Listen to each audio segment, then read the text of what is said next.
Hello nursing officer, welcome to our YouTube channel SP Chaudhary nursing officer. Good morning all of you nursing officer.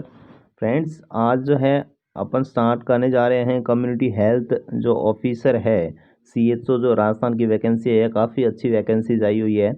उनके बारे में पूरा जो है अपन कोर्स कवर करेंगे। तो कल से अपने वीडियोस बनाने स्टार्ट कर दिए हैं, जिसके अंदर कम्युनिटी अपने मोस्ट ऑफ जो है इंपॉर्टेंट टॉपिक रहने वाला है, जिसको अपन ने सबसे पहले जो यहाँ पे लिया है।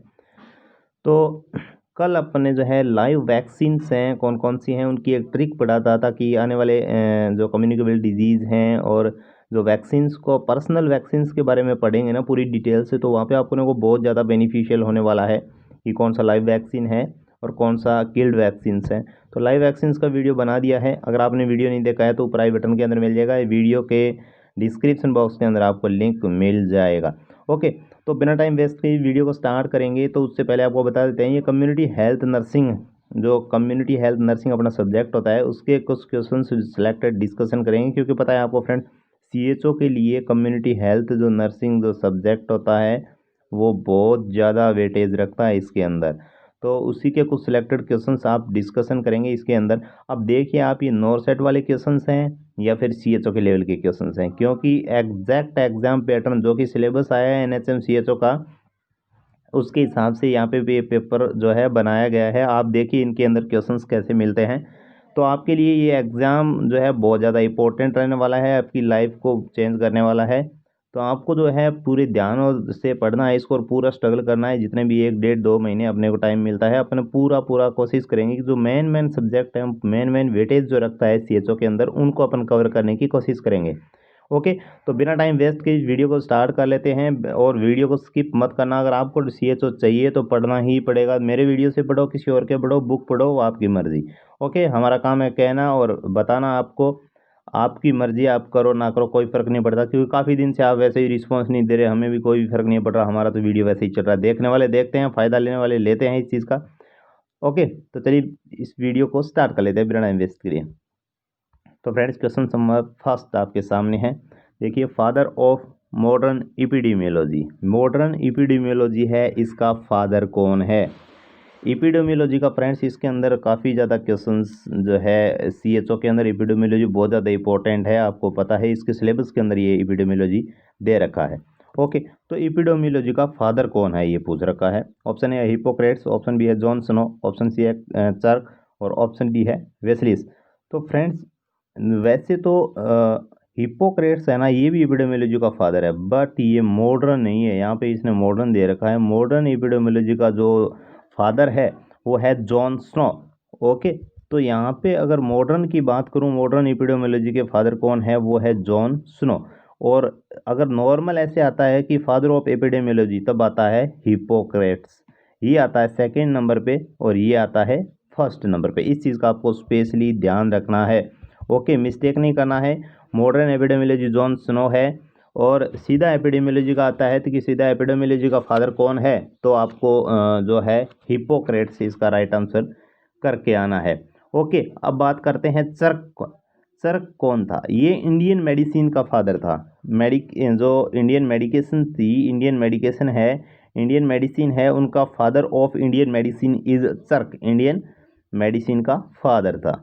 ओके, अब बात करते हैं ऑप्शन डी, वेसिलस। ये क्या कौन था? तो फ्रेंड्स, ये था father of anatomy. Father of anatomy जो था वो था वेसिलिस। ओके, तो यहाँ पे मैंने है चारों ऑप्शन को अलग अलग करके डिस्क्राइब कर दिया है। इसमें से कोई भी क्वेश्चन आता है तो आपके लिए बहुत ज़्यादा बेनिफिशियल रहने वाला है। मोस्टली अगर बात करूँगा मैं, क्वेश्चन कहाँ से आते हैं, मोस्ट इंपॉर्टेंट की बात करते हैं, तो ये दो ही अपने लिए इंपॉर्टेंट है। इनमें से ना के बराबर क्वेश्चंस बन रहे हैं, क्योंकि CHO के एग्जाम के अंदर ऐसा कुछ नहीं आता। CHO के अंदर जो सिलेबस दे रखा है, CHO उसी को फॉलो करता है, उसमें से ही क्वेश्चंस आते हैं। और जो मैं वीडियो बना रहा हूँ, ये सिलेबस को देख के बना रहा हूँ, सिलेबस का प्रिंट मेरे पास रखा हुआ है। ओके, तो हिप्पोक्रेट्स डायरेक्ट आता है कि एपिडेमियोलॉजी का फादर कौन है, तो हिप्पोक्रेट्स हो गया। और मॉडर्न एपिडेमियोलॉजी का फादर जो हो गया वो हो गया जॉन स्नो। तो फर्स्ट नंबर पे ये आता है और सेकंड नंबर पे ये आता है। ओके, तो फर्स्ट क्वेश्चन क्लियर हो गया, ऐसा करते हैं। चलिए बात करते हैं सेकंड क्वेश्चन की। चलिए देखिए second question. All of the following are include in epidemiological triad theory except one. Friends, epidemiology की एक थ्योरी होती है और ट्राइड बनता है, उसके ट्राइंगल बनता है। आपने अगर देखा हो तो ऐसे करके आपने कभी एकेडमिक के अंदर पढ़ा हो तो ये है, इसके अंदर सब इंक्लूड किया गया है एक को छोड़ के। ऐसा कौन सा है ऑप्शन है जिसको इसके अंदर इंक्लूड नहीं किया गया है, ये आपको बताना है। तो एजेंट, इकोनॉमी, इन्वायरमेंट और होस्ट। तो फ्रेंड्स इकोनॉमी है, इसके अंदर इंक्लूड नहीं किया गया है, और यहाँ पे एक्सेप्ट दे रखा है, इस चीज़ का स्पेशली ध्यान रखना है आपको, ठीक है ना। तो एपिडेमियोलॉजिकल अंदर है एजेंट यूज में लिया गया है एक कोने पे, दूसरे पे इन्वायरमेंट यूज में लिया गया है, और तीसरे के अंदर होस्ट यूज में लिया गया है। ओके, इनका मीनिंग क्या होता है, अगर मैं ऐसे बताऊं कि इनका मीनिंग क्या होता है कि एजेंट है, इन्वायरमेंट है, होस्ट है, और ये ट्राइंगल क्यों बना है। फ्रेंड्स इसका मीनिंग ये हुआ, कोई भी डिजीज स्प्रेड करती है ना कम्युनिटी के अंदर एक पर्सन से दूसरे पर्सन के अंदर, तो एक चेन के थ्रू करती है, जिसके अंदर होता क्या है, पहले एजेंट होता है, एजेंट क्या करता है सॉरी, इन्वायरमेंट के अंदर होता है, और इन्वायरमेंट से वो क्या करता है, होस्ट, मतलब एक पर्सन से दूसरे पर्सन में फैलाने के लिए मैं ये कहूँ कि एक डिजीज दूसरे डिजीज में तभी फैलेगी जब ये तीनों पूरा ट्राइंगल कवर होगा। अगर ये तीनों ट्राइंगल्स के अंदर अगर एक भी चीज़ एब्सेंट रही, मान के चलो एजेंट नहीं था तो डिजीज स्प्रेड ही नहीं होगी, अगर मान के चलो इन्वायरमेंट नहीं था डिजीज फिर भी नहीं फैलेगी, अगर होस्ट नहीं था डिजीज फिर भी नहीं फैलेगी। मतलब सीधी सीधी बात ये हुई कि डिजीज को स्प्रेड होने के लिए एजेंट, इन्वायरमेंट और होस्ट तीनों की ज़रूरत पड़ती है। अगर तीनों में से एक भी चीज़ एब्सेंट है तो डिजीज़ है स्प्रेड नहीं होगी, डिजीज़ कम्युनिटी के अंदर नहीं फैलेगी। तो इसलिए इसने दे रखा है एपिडेमियोलॉजिकल ट्राइड के अंदर है एजेंट, इन्वायरमेंट और होस्ट आते हैं, इकोनॉमी बिल्कुल से नहीं आता। ओके, आपको स्पेशली ध्यान रखना है, एपिडेमियोलॉजी के क्वेश्चन बहुत ज़्यादा कवर करते हैं, कम्युनिटी का मेन जो पार्ट रहता है एपिडेमियोलॉजी। ओके, तो चलिए फ्रेंड्स बात कर लेते हैं सेकंड क्वेश्चन की। Which of the following all disease eliminated from India accept one. आपको मैंने, आप अगर अपने नॉर्थ सेट की क्लासें ली हो, अपनी क्वेश्चन प्रैक्टिस वगैरह किया हो, तो आपको मैंने बताया था इलिमिनेशन क्या होता है और इरिडिकेशन क्या होता है। अगर आपने ध्यान से देखा हो, वीडियोस को सुना हो, पढ़ा हो, एकेडमिक में पढ़ा हो, अपने खुद पढ़ा हो, तो भी आपको पता होगा। तो इसने ये पूछा है कि जो ऑप्शन के अंदर डिजीज दी गई है ये सब की सब इलिमिनेट हो गई है एक को छोड़ के। अब पहले तो ये बताते हैं कि इलिमिनेट क्या होता है, यानी इलिमिनेशन क्या होता है और इरिडिकेशन क्या होता है। ये दो शब्द आते हैं, एक होता है इलिमिनेशन, एक होता है इरिडिकेशन। इलिमिनेशन और इरिडिकेशन के अंदर फ़र्क क्या होता है, देखिए फ्रेंड। इलिमिनेशन का मतलब ये होता है एक पर्टिकुलर प्लेस, एक पर्टिकुलर जगह से, फॉर एग्जांपल इंडिया से कोई डिजीज़ अगर ख़त्म हो रही है, नहीं हो रही इंडिया के अंदर, इंडिया के अंदर से पूर्ण रूप से उसको ख़त्म कर दिया है, तो वो हो गया इलिमिनेशन या इलिमिनेट भी बोल सकते हैं। ओके, अगर मान के चलो वर्ल्ड वाइड यानी स्मॉल पॉक्स है, जो कि पूरी दुनिया से 1980 के अंदर जो है, स्मॉल पॉक्स की बात कर रहा हूँ, आप यहाँ पे एक क्वेश्चन आपका और कवर हो रहा है। स्मॉल पॉक्स 1980 के अंदर पूरी दुनिया से ख़त्म हो गया, उसका मतलब क्या हुआ, वो अकेले भारत से नहीं हुआ, अकेले पाकिस्तान से नहीं हुआ, अकेले चाइना से नहीं हुआ, अकेले अमेरिका से नहीं हुआ, वो पूरी दुनिया से ख़त्म हुआ है। मतलब वो इरिडिकेट हो गया है, वो हुआ है इरिडिकेट, वो इलिमिनेट नहीं हुआ है। किसी भी एक जगह से अगर ख़त्म हो रहा है, एक कंट्री से ख़त्म हो रहा है, वो हो गया इलिमिनेशन, और पूरे वर्ल्ड से हो रहा है वो हो गया इरिडिकेशन। ओके, इस चीज़ का ध्यान रखना। तो यहाँ पे अपने को पूछ रखा है कि इलिमिनेट कौन सी डिजीज हुई है इंडिया के अंदर से, मतलब ये स्पेशली ओनली इंडिया का पूछ रहा है कि इंडिया के अंदर से सब डिजीज, इनमें दो ऑप्शन दिए गए हैं, ये एलिमिनेट हो चुकी है, इंडिया के अंदर ये डिजीज नहीं है, एक को छोड़ के एक डिजीज ऐसी है जो अभी भी इंडिया के अंदर चल रही है। ऑप्शन ए है maternal neonatal tetanus, option B है लेप्रोसी, ऑप्शन सी है कालाजार, ऑप्शन डी है गोनियावर्म। तो फ्रेंड्स इंडिया के अंदर है जो टिटनस है, मैटरनल और नियोनेटल जो टिटनस है ये ख़त्म हो चुका है, इलिमिनेट हो चुका है। लेप्रोसी है ये भी इलिमिनेट हो चुका है, गूनिया वर्म है ये भी इलिमिनेट हो चुका है। इंडिया के अंदर ओनली काला आजार है जिसका टारगेट है नेक्स्ट, गवर्नमेंट का जो अपना एक हेल्थ स्टेटस मेंटेनेंस करने के लिए एक टारगेट बनाया जाता है नेक्स्ट 1 साल के लिए या 5 साल के लिए, एक स्कीम टाइप्स में बनाया जाता है, तो उसके अंदर काला आजार को इंक्लूड किया गया है और कहा गया है आगे आने वाली डिजीज को एलिमिनेट कर रहे हैं जिसके अंदर काला आजार को भी इंक्लूड किया गया है। ओके, तो इसके अंदर जो है इलिमिनेट काला आजार नहीं हुआ है। मैटरनल नियोनेटल टिटनस जो है एलिमिनेट हो गया है, लेप्रोसी हो गया है, गुनिया वर्म हो गया है। फ्रेंड्स कम्युनिटी के अंदर जो है ऐसे ही क्वेश्चंस आते हैं और सीएचओ यही चीज़ पकड़ता है। आपने अगर पुराना क्वेश्चन पेपर देखा हो तो। ओके सॉरी, चलिए बात करते हैं नेक्स्ट क्वेश्चंस की। Which disease are eradicate from world. यहाँ पे देखिए इरिडिकेट आ गया है, पहले इलिमिनेट था, इरिडिकेट आ गया, दोनों चीज़ें आपकी एक साथ कंफ्यूज कर दूर हो गई है। वहीं पे मैंने आपको एक्सप्लेन करके भी बता दिया था, अगर माइन्यूट आपकी याद रहा हो वहाँ पे, तो ये क्वेश्चन आपका रॉन्ग नहीं जाएगा, क्योंकि इस क्वेश्चन का आंसर मैंने पहले ही बता दिया था। तो दुनिया से, वर्ड से, इसने वर्ड भी दे दिया, देखो इरिडिकेट के साथ में क्या दे दिया, वर्ड दे दिया, और वहाँ एलिमिनेट के साथ क्या दिया था, इंडिया दिया था। ओके, एलिमिनेट के साथ इंडिया दिया और इरिडिकेट के साथ वर्ड दे दिया, यानी वर्ड से जो खत्म हो रही है वो इरिडिकेट है। स्मॉल पॉक्स ऑप्शन बी है मीजल्स, ऑप्शन सी है पोलियो वायरस सेकंड टाइप्स, और ऑप्शन डी है both A and C. Friends ये पूछ रहा है, कोई एक्सेप्ट का क्वेश्चन नहीं है कि ऐसी कौन सी बीमारी है जो दुनिया से खत्म हो गई है, मतलब पूरे वर्ल्ड में नहीं है वो। तो ऑप्शन यहाँ पे बात करता हूँ, हो जाता है option D is right answer. कैसे? स्मॉल पॉक्स फ्रेंड्स खत्म हो चुकी है 1980 के अंदर, मैंने आपको पहले ही बता दिया, वर्ल्ड वाइड से। ओके, तो इरिडिकेट हो गई है। और पोलियो वायरस जो सेकंड टाइप्स का होता है ये भी खत्म हो गया है friends. Polio virus second type की बात कर रहा हूँ। पोलियो के वायरस के जो टाइप्स होते हैं वो 3 होते हैं, फर्स्ट, सेकंड और थर्ड। 3 टाइप्स के पोलियो वायरसेस होते हैं, जिसके अंदर क्या हुआ, सेकंड टाइप वाला जो पोलियो वायरस है ये इरिडिकेट हो गया है। अभी जो ओपीवी की अपन ड्रग्स पिलाते हैं ये बाईवेलेंट है। क्या है? बाईवेलेंट। बाईवेलेंट मीन्स ऐसे बोल सकता हूँ कि 2 ही इसके अंदर जो है वायरस की डिजीज़ है, जिसके अंदर फर्स्ट और थर्ड टाइप्स का जो पोलियो का वायरस है उसकी ही पोलियो की दवाई अभी पिलाई जा रही है हाल फिलहाल के अंदर। सेकेंड टाइप्स का जो पोलियो वायरस है उसकी दवाई अभी नहीं पिलाई जा रही, उसको वायल से, वैक्सीन से हटा दिया गया है, क्योंकि वो डिजीज इरिडिकेट हो गया, फालतू काम में पिलाने से कोई मतलब वाली बात नहीं रहती। ओके, तभी मैंने यहाँ पे एक क्वेश्चन आपको दिया है कि जो वर्ल्ड वाइड है इरिडिकेट हुआ है डिजीज, उसके अंदर पोलियो वायरस सेकेंड टाइप की डिजीज है वो भी इरिडिकेट हो गई है।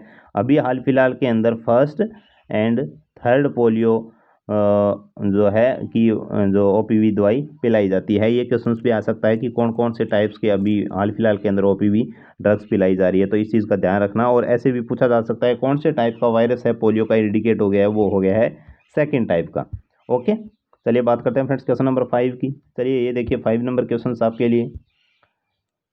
इन which type of prevention given health education. Friends prevention आपने पढ़ा होगा, प्रिवेंशन के बहुत सारे टाइप्स होते हैं, प्रीमोडियल है, प्राइमरी है, सेकेंडरी है, टर्सरी है, और एक प्रिवेंशन अभी और आया हाल फिलहाल के अंदर। हाल फिलहाल की बात नहीं कर सकता, बता सकता हूँ कि तकरीबन प्रेजेंट के अंदर जो है ऐसे ही बोलेंगे अपन की लेटेस्ट ही आया हुआ है, जिसके अंदर आया हुआ है क्वाड्रेंटरी प्रिवेंशन, जो कि 5th नंबर का प्रिवेंशन है। पहले 4 ही थे, जैसे कि प्राइमरी था, प्रीमोडियल था, प्राइमरी था, सेकेंडरी था और टर्सरी था। तो हेल्थ एजुकेशन कौन से प्रिवेंशन के अंदर दी जाती है? Option A tertiary prevention, option B है प्राइमोडियल प्रिवेंशन, ऑप्शन सी है सेकेंडरी प्रिवेंशन, और ऑप्शन डी है क्वारंटाइन प्रिवेंशन। ओके, तो फ्रेंड्स हेल्थ एजुकेशन जो दी जाती है ये सबसे पहले आपको बता देते हैं प्रीमोडियल के अंदर दी जाती है। फॉर एग्जांपल अगर आपको प्रिवेंशन याद करने हैं तो एक छोटा सा एग्जांपल देता हूँ, ध्यान से सुनिएगा। होता क्या है, अमिताभ बच्चन जी टीवी पे आते हैं और बोलते हैं क्या, दरवाज़ा बंद तो बीमारी बंद। उन्होंने अपने को एजुकेट किया, उन्होंने अपने को बताया, शिक्षा दी कि अगर अपन खुले में शौच नहीं करेंगे तो डिजीज़ नहीं होगी। उन्होंने इस चीज़ को अपने को बताया, ओनली उन्होंने क्या किया, एजुकेट किया अपने को। ओके, तो उन्होंने अपने को एजुकेट किया, एजुकेट करने के बाद अपनी क्या रिस्पॉन्सिबिलिटी बनती है, अपना क्या करते हैं नेक्स्ट के अंदर कि अपन उसके प्रति एक्शन लेते हैं। वो आता है प्राइमरी के अंदर। प्राइमरी के अंदर कैसे, उन्होंने बताया कि दरवाज़ा बंद तो बीमारी बंद, यानी उनका काम था एजुकेशन देना, एजुकेशन दे दी, वो आके आपके आगे दरवाज़ा बंद करके नहीं जाएंगे अमिताभ बच्चन जी। ओके, उन्होंने बता दिया शिक्षित लोग हैं, अपन पढ़े लिखे हैं, अपन उस चीज़ को फॉलो करेंगे, और फॉलो करके अपन जो है ऐसे काम नहीं करेंगे, खुले के अंदर सोच नहीं जाएंगे। ओके, तो ये हो गया प्राइमरी प्रिवेंशन। अपन ने एक्शन लिया, उसके प्रति एक्शन लिया, यानी उन्होंने शिक्षा दी, शिक्षा अपने दिमाग के अंदर आई और अपन ने सोचा हाँ ये सही बोल रहा है, अपने उसके प्रति एक्शन लिया और वैसा करने से जो रोका या कम किया। उसके बाद क्या होता है सेकेंडरी प्रिवेंशन। सेकेंडरी प्रिवेंशन के अंदर क्या हो गया, अगर मान के चलो बाय द वे आपने सब कुछ किया उसके बाद भी डिजीज हो गई है, तो उस डिजीज को जल्दी से फाइंड आउट करना, जल्दी से उस चीज़ का पता करना और उसको जल्दी से जहाँ तक थी वहीं तक सीमित के सीमित रोक देना, वो हो गया सेकेंडरी प्रिवेंशन के अंदर। अगर मान के चलो सेकेंडरी प्रिवेंशन पे अपन कंट्रोल नहीं पाए, डिजीज चली गई टर्सरी प्रिवेंशन के अंदर, तो टर्सरी प्रिवेंशन के अंदर चली गई तो डिजीज को क्या करना है, वहाँ से जो भी जितनी भी अफेक्ट हुआ है बॉडी पार्ट्स, उसको वहाँ का वहीं रोक देना। बॉडी जो एबनॉर्मलिटीज़ है, या फिर मैं ऐसे बोलूँ सीधी लैंग्वेज के अंदर कि जो अपनी लाइफ सर्वाइविंग जो कैपेसिटी है पर्सन की, यानी लाइफ सर्वाइव कैसे कर सकता है, वो वहाँ तक अगर उसको एजुकेट किया जाए या रिहेबिलिटेट किया जाए कि इतनी डिजीज तेरे को हो गई, इसके बाद में तू ये काम कर सकता है लाइफ सर्वाइव करने के लिए, वो आ गया टर्सरी प्रिवेंशन के अंदर। और मैंने अभी आपको बताया कि एक प्रिवेंशन 5th नंबर का और इंक्लूड कर दिया गया है उसके अंदर, वो है ये जो कि 2017 के अंदर इंक्लूड किया है। मैंने यहाँ पे ऑप्शन दे रखा है, पूरा लेटेस्ट क्वेश्चंस पेपर है फ्रेंड्स, कोई भी क्वेश्चंस आ सकता है, ध्यान रखना। मैंने एक्स्ट्रा चीज़ कोई भी इंक्लूड नहीं किया है फालतू की, छोटे छोटे क्वेश्चंस हैं, डायरेक्ट सीएचओ के क्वेश्चंस है। तो क्वार्टरली प्रिवेंशन है फ्रेंड्स, इसके अंदर क्या होता है, ये एक अलग से चीज़ है, इसको समझ लीजिए। इसके अंदर क्या होता है फ्रेंड्स, इसके अंदर होता है to prevent over medication effect on miss practice of health. Friends miss practice यानी समझ रहे हो, गांव के अंदर जो जोड़ा साहब घूमते हैं ना, ये क्या करते हैं, फीवर है किसी को नॉर्मल थोड़ी बहुत फीवर है, मतलब टेम्परेचर बढ़ा हुआ है, वो क्या करते हैं, बच्चे का भी बढ़ा हुआ है, 650 mg की टेक गए, ले भाई 650 mg की ले ले, बच्चा आधे घंटे बाद में खड़ा होकर दौड़ने लगता है, मम्मी पापा बोल रहे हैं डॉक्टर तो बहुत अच्छा है, अरे डॉक्टर तो बहुत अच्छा है, उसने कितने पावर की दवाई दी है ये अपन ने कभी सोचा नहीं। गांव के बंदे इस चीज़ पे बिल्कुल से ध्यान नहीं देते, शहरी लोग हैं जो पढ़े लिखे लोग हैं, एक एक चीज़ का हिसाब देखते हैं, एक एक चीज़ को ध्यान में रखते हैं, अपन इस चीज़ का बिल्कुल ध्यान नहीं रखते। वो ध्यान नहीं रखने की वजह से जो बच्चे के ऊपर, बॉडी के ऊपर, लीवर पे, किडनी पे, जो ब्रेन पे, बॉडी पे, पूरे पे जो अफेक्ट पड़ रहा है, वो आता है क्वार्टरली प्रिवेंशन के अंदर, जिसकी वजह से जो है उसके अंदर एबनॉर्मलिटीज़ होती है, वो क्वार्टरली प्रिवेंशन के अंदर आता है। इसलिए इसको 2017 के अंदर इंक्लूड किया गया था प्रिवेंशन के अंदर, कि इस चीज़ को भी रोका जाए। आपको पता है पिछले टाइम से, थोड़े कुछ सालों से चल रहा है कि जो झोला छाप है इनको बंद किया जाए, इसीलिए बंद किया जाए ताकि ये जो है ओवरडोज दे दे के, स्टेरॉइड दे दे के पूरी जो है अपने कम्युनिटीज़ को ख़राब कर रहे हैं। ओके, तो इस चीज़ से रोकने के लिए वो अपने गवर्नमेंट ने रूल लागू किया था, और वही यहाँ पे एक प्रिवेंशन के रूप में आ गया है 2017 के अंदर, कि भाई ओवर मेडिकेशन जो दे रहे हो आप, ज़्यादा माल प्रैक्टिस की वजह से, आपको कोई डिग्री नहीं है, डिप्लोमा नहीं है, कोई एजुकेशन नहीं है, फिर भी आप ड्रग्स दे रहे हो, ये गलत है। ये इसके अंदर क्वार्टरली प्रिवेंशन के अंदर इंक्लूड किया गया है। ओके, तो यहाँ पे अगर बात करें हेल्थ एजुकेशन देनी होती है, तो हेल्थ एजुकेशन जाती है प्राइमोर्डियल के अंदर। अमिताभ बच्चन जी को याद रख लेना, सबसे पहले वो ही गाइड करते हैं हर एक चीज़ के। चलिए बात करते हैं क्वेश्चन नंबर 6 की। अच्छा क्वेश्चन है, उसके रिलेटेड ही क्वेश्चन है जो अभी आपको ज्ञान दिया है, थोड़ा सा भाषण दिया है। चलिए बात करते हैं क्वेश्चन नंबर 6 की। यूज कॉन्ट्रासेप्टिव, इस चीज़ को है ना अलग अलग सेपरेट करके पढ़ना है ना। Use contraceptive, contraceptive method use करना, वैक्सीनेशन लगवाना, इम्यूनाइजेशन करवाना, और मैरिज काउंसलिंग करवाना, एंड हैंड बेल्ट यूज करना are include in which type of prevention. देखो, एक कॉन्ट्रासेप्टिव मेथड यूज में ले रहे हो आप, एक वैक्सीन लगवा रहे हो, इम्यूनाइजेशन लगवा रहे हो, मेरी शादी होने से पहले या मेरी शादी हो गई उसके बाद में काउंसलिंग करवा रहे हो, कोई भी जेनेटिक जो भी काउंसलिंग करवा रहे हो, और कोई भी ड्राइविंग वगैरह करने से पहले हैंडमेड यूज में ले रहे हो, तो वो कौन से टाइप के प्रिवेंशन के अंदर आता है।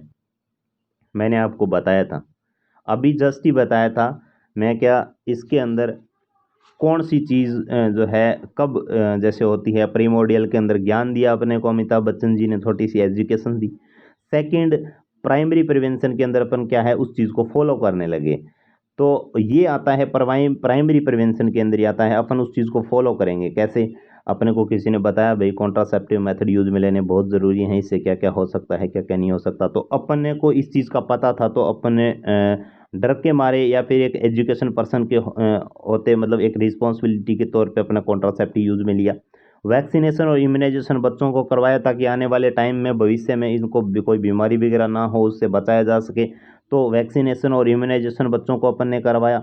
मैरिज काउंसलिंग के आने वाले टाइम के अंदर जो अपनी संतति होगी, जो बच्चे होंगे, जो अपने वंश आगे बढ़ेगा चलेगा, उसके अंदर कोई एबनॉर्मलिटी जेनेटिक या कोई और प्रॉब्लम ना हो, इसलिए मैरिज काउंसलिंग करवाया। घर से निकलते टाइम हैंड बेल्ट यूज में लिया ताकि कहीं भी एक्सीडेंट वगैरह ना हो, फिर भी अगर हो जाए तो अपना कम से कम लाइफ सर्वाइव हो सके, उस चीज़ से बचाने के लिए अपने हैंड बेल्ट में यूज लिया, हैंड बेल्ट यूज में लिया। मतलब हर एक चीज़ के प्रति एक्शन लिया जा रहा है। मैंने आपको बताया था एजुकेशन देने के बाद जो एक्शन लेता है वो प्राइमरी प्रिवेंशन के अंदर ही आता है। ओके, तो आशा करते हैं ये भी आपको समझ आ गया। अगर राइट आंसर जा रहा है ऑप्शन बी। चलिए बात करते हैं क्वेश्चन नंबर 7 की। Which part of spinal cord are affect during polio. Friends, polio होता है, आपने को सभी को पता है पोलियो होता है तो क्या होता है। तो पोलियो के अंदर अपने स्पाइनल कॉर्ड होता है जिसके दो पार्ट्स होते हैं, एंटीरियर और पोस्टीरियर। तो उसके अंदर कौन सा पार्ट अफेक्ट होता है, पहले तो मेरे को ये बताइए। पोलियो होता है तो होता क्या है उसके अंदर? सेंसरी पार्ट है पर्सन का, वो लॉस होता है या मोटार वाला लॉस होता है? तो आप कहोगे सर पोलियो हो गया, उसको अपन नॉर्मल सोचते हैं कि उसको तो पोलियो हो गया, मतलब उसकी जो फिजिकल एबनॉर्मलिटीज़ हो गई है उसके अंदर, यानी चलने में भी प्रॉब्लम है, यानी मोटार फंक्शन उसके लॉस हो गए हैं। तो आपको सीधा सा मोटार वाला पार्ट देख लेना है कि भाई मोटार जो पार्ट लॉस हो रहा है, मोटार पार्ट के अंदर जो एबनॉर्मलिटी हो रही है वो ही पोलियो की वजह से हो रहा है। देखिए ऑप्शन है anterior motor part, posterior sensory part, और ऑप्शन सी है बोथ ए एंड बी, और ऑप्शन डी है नॉन ऑफ दीज। तो फ्रेंड्स, पोलियो की वजह से जो स्पाइनल कॉर्ड के अंदर एबनॉर्मलिटी होती है वो होती है एंटीरियर पार्ट। एंटीरियर पार्ट यानी जो फ्रंट से अपन खड़े हैं किसी पर्सन के, पोलियो वाले के, तो उसका एब्डोमिनल साइड का जो पार्ट है वो, और बैक साइड में जहाँ अपने स्पाइनल एनेस्थेसिया देते हैं वो पोस्टीरियर पार्ट होता है। वो सेंसरी जो पार्ट होता है, वहाँ से सेंसेशन है ब्रेन की तरफ जाते हैं, और ब्रेन से एंटीरियर पार्ट से होके और अपने वापिस अपने जो है एक्सट्रीमिटीज़ को सप्लाई होता है। ओके, तो एंटीरियर पार्ट होता है वो सप्लाई होता है। अगर आपको ऐसे याद नहीं रखना है तो आप ऐसे याद रखिए, एंटीरियर पार्ट का जो मोटार फंक्शन होते हैं वो लॉस होते हैं, जिसकी वजह से कोऑर्डिनेशन मूवमेंट वगैरह पूरे अफेक्ट हो जाते हैं पर्सन के अंदर पोलियो के कंडीशंस। ओके, तो एंटीरियर पार्ट होता है जिसके अंदर मोटार सप्लाई होती है, पोस्टीरियर पार्ट होता है जिसके अंदर सेंसरी सप्लाई होती है। तो एंटीरियर पार्ट जो मोटार सप्लाई होती है वो अफेक्ट होता है स्पाइनल कॉर्ड के पोलियो के अंदर। ओके, चलिए बात करते हैं क्वेश्चन नंबर 8 की। वैक्सीनेशन टर्म आज गिवन बाय। वैक्सीनेशन टर्म्स किसने दिया था? तो फ्रेंड्स, वैक्सीनेशन टर्म्स और वैक्सीन टर्म ये अलग अलग हैं। वैक्सीनेशन टर्म्स किसने दिया था? आपको वैक्सीनेशन याद रखना है, वैक्सीन नहीं, VACCINE, ये हो गया वैक्सीन, और ये है वैक्सीनेशन। दोनों के अंदर डिफरेंस है, ध्यान रखना। लुइस पास्चर, ऑप्शन बी है एडवर्ड जेनर, ऑप्शन सी है मेंडल, और ऑप्शन डी है नॉन ऑफ दीज। तो फ्रेंड्स, वैक्सीनेशन टर्म दिया था वो दिया था एडवर्ड जेनर ने। ओके, और जो लुइस पास्चर है इसने दिया था वैक्सीन टर्म। ये चीज़ का ध्यान रखिए, ये मैंने दोनों को निशान लगा दिया है। एडवर्ड जेनर ने वैक्सीनेशन दिया था, लुइस पास्चर ने वैक्सीन दिया था, और मेडल ने है जेनेटिक, फादर ऑफ जेनेटिक बोल सकते हैं इसको, जो जेनेटिक काउंसलिंग वगैरह, जेनेटिक जीन की जो खोज वगैरह की थी उनके ऊपर रिसर्च किया था, वो मेडल था। ओके, तो यहाँ पे जो राइट आंसर की अगर मैं बात करूँगा वैक्सीनेशन, तो एडवर्ड जेनर जाएगा, और लुइस पास्चर है ही वैक्सीन का था, और एडवर्ड जेनर है वैक्सीनेशन का था। ओके, चलिए बात करते हैं फ्रेंड्स क्वेश्चन नंबर 9 की। All of the following are live vaccine except one. आपको अगर कल वीडियो देखा हो तो इस क्वेश्चन के अंदर आपको बिल्कुल से प्रॉब्लम नहीं होने वाली है। सब वैक्सीन है ये लाइव है, एक को छोड़ के। ऑप्शन ए है BCG, ऑप्शन बी है हेपेटाइटिस बी, ऑप्शन सी है रूबेला, और ऑप्शन डी है चिकन पॉक्स। तो फ्रेंड्स, आपको पता होगा कि लाइव वैक्सीन्स के अंदर भी ट्रिक बताई थी अपन ने, आपको ट्रिक बताया था कि इससे याद रख सकते हो। तो आपको इसके अंदर से देखना है कि कौन सा वैक्सीन्स हैं ये लाइव नहीं है, क्योंकि एक्सेप्ट क्या आया हुआ है। BCG, हेपेटाइटिस बी, रूबेला और chicken pox. Hepatitis be friends killed vaccine के अंदर आता है, ये इसके अंदर नहीं आता। और जो BCG है लाइव वैक्सीन है, रूबेला है लाइव वैक्सीन है, और चिकन पॉक्स है ये भी लाइव वैक्सीन है। तो यहाँ पे राइट आंसर जाता है option B is right answer. इसका अपने को ट्रिक भी बता देंगे, आप अगर ज़्यादा डिमांड करोगे तो इसका किल्ड वैक्सीन की ट्रिक भी आपको बता देंगे, किल्ड वैक्सीन के अंदर क्या क्या आता है। ओके, तो option B is right answer, जो कि लाइव वैक्सीन के अंदर नहीं आता है। BCG रूबेला और चिकन पॉक्स राइट है। बात करते हैं क्वेश्चन नंबर 10 की। मोस्ट हीट सेंसिटिव वैक्सीन इसी, और आपको इस चीज़ का थोड़ा सा कन्फ्यूज़न यहाँ पे करने वाले हैं। अगर आपने पहले से पढ़ रखा है तो कोई टेंशन नहीं है। जिसने ये भी क्वेश्चन पढ़ रखा है कि हीट सेंसिटिव कौन है और हीट रेसिस्टेंट कौन है, ओनली अगर यही क्वेश्चन आपने पढ़े हैं तो इसके अंदर पक्का कन्फ्यूज हो। तो हीट सेंसिटिव वैक्सीन कौन सा होता है? Option A ATT, option B है OPV, ऑप्शन सी है येलो फीवर, ऑप्शन डी है मीजल्स। तो हीट सेंसिटिव के अंदर मैंने भी आपको पुराने वीडियोस के अंदर बताया कि OPV होता है। तो फ्रेंड्स यहाँ पे अगर OPV के साथ में येलो फीवर दे रखा है ना, तो येलो फीवर फर्स्ट के अंदर माना जाएगा और OPV सेकंड के अंदर माना जाएगा। तो इस चीज़ का आपको ध्यान रखिए, येलो फीवर है मोस्ट हीट सेंसिटिव वैक्सीन के अंदर आता है। और अगर मान के चलो येलो फीवर ऑप्शन के अंदर ही ना हो तो अपना राइट आंसर जाएगा OPV। ओके, अगर OPV और येलो फीवर दोनों हैं तो येलो फीवर सबसे पहले जाएगा, मोस्ट हीट सेंसिटिव वैक्सीन होता है। मैंने हीट सेंसिटिव और हीट रेसिस्टेंस दोनों के अंदर आपको कन्फ्यूज़न दूर किया था, पुरानी नॉर्थ सेट की तैयारी करते थे उस टाइम। ओके, अगर आपको याद हो तो हीट सेंसिटिव का तो मैंने कुछ ऐसे करके कुछ बताया था, हीट के प्रति सेंसिटिव होता है अपनी माउथ ओरल, और OPV देते हैं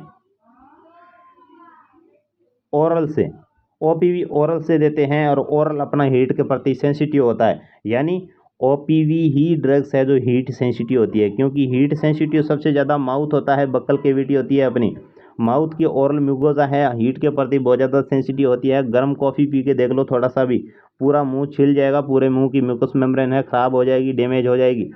तो OPV जो ड्रग्स है वो भी ओरल से देते हैं, वो भी हीट सेंसिटिव होती है, इससे आप याद रख सकते हो ट्रिक के हिसाब से। और हीट रेसिस्टेंस के अंदर TT अपने आप ही बच जाएगा, टिटनस टॉक्साइड। ओके, तो फ्रेंड्स ये कुछ सिलेक्टेड क्वेश्चन रखे थे आपके लिए, कैसा लगा बता देना है, लाइक शेयर एंड सब्सक्राइब कर देना है। अगर आपको ऐसी टाइप की वीडियो चाहिए तो हमें कमेंट जरूर कर देना, अगर नहीं चाहिए तो कोई बात नहीं, आप अपनी प्रैक्टिस खुद करते रहिए। ओके, चलिए क्वेश्चन ऑफ द डे का क्वेश्चन आपके लिए रख दिया है, गजब का क्वेश्चन है। All live vaccine Contra indicated in pregnancy except one. Pregnancy के अंदर सबके सब लाइव वैक्सीन होते हैं वो कॉन्ट्रा इंडिकेटेड होते हैं, ये तो सभी को पता है।